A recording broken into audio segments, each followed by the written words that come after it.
Welcome once again from Flagstaff. The final time, unfortunately. Sad. For us. It's very, very, very sad day. Rich Gray, Bob Kemp, live from Cardinals Camp. Kind of a relaxed day for the Cardinals Camp. The coaching staff surprised the team, took them to a movie this morning, and had the walkthrough this afternoon. But still, there are some things that kind of stood out to you, even in this afternoon's walkthrough. Yeah, a couple things. First up, both quarterbacks got some reps with the ones. It's been pretty much one or the other alternating days. So I think in anticipation of Friday night when they're both going to get snaps with the ones, they gave each guy an opportunity today. I think that you mentioned kind of scaled down. I think it definitely was. They got the really kind of last guys on the team got a lot of reps in the last half hour. I think maybe in case they don't play on Friday night if Wiz is not satisfied with the first unit of the game. Yeah, and a lot of the players coming off the field, again, kind of stressed that, which has been a theme this week. Kind of a sense of urgency to pick up the play and perform better than they have in the first two games. And Stuart Bradley said there was a little game planning in. They did some scout stuff today. I mean, they had their little cards over there on the side, and they did a little bit for the Raiders. So not a lot, obviously, but some. And to my knowledge, they haven't done that the first two games. And today, in his afternoon press conference, which was Coach Ken Wisdom has every week, he mentioned that Ryan Williams will play some, expected to play a lot, and that's a good sign for the Cardinals to get him in and get him some reps, and especially get his first hit in live. Yeah, he talked about that the other day. Absolutely, I would be shocked if Beanie played, but Williams getting in there and getting some plays, and Rod Stevens howling. I don't think he's going to play. He's been out the last 2 days. And William Powell was actually running with the ones today, which I don't know if that means that he's moved ahead of Alfonso Smith or not. But at least he did today. Now, looking forward after a week here where the coaches anticipated, picked up the physical play, what should Cardinals fans, be looking for in this third preseason?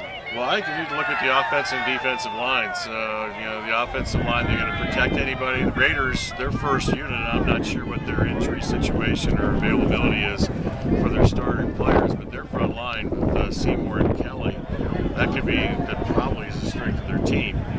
And actually, they have a very good offensive line, the Raiders, too. So that'd be a good test for the defensive front seven. And I think those are the things. Obviously, the quarterback situation, everybody's going to look at that. But if they don't straighten out the offensive line play, it's not going to matter who the quarterback is. Yeah, absolutely. Of course, we mentioned yesterday the ESPN report, John Skelton, the favorite, so to speak. Kevin Kolb gets the start this week.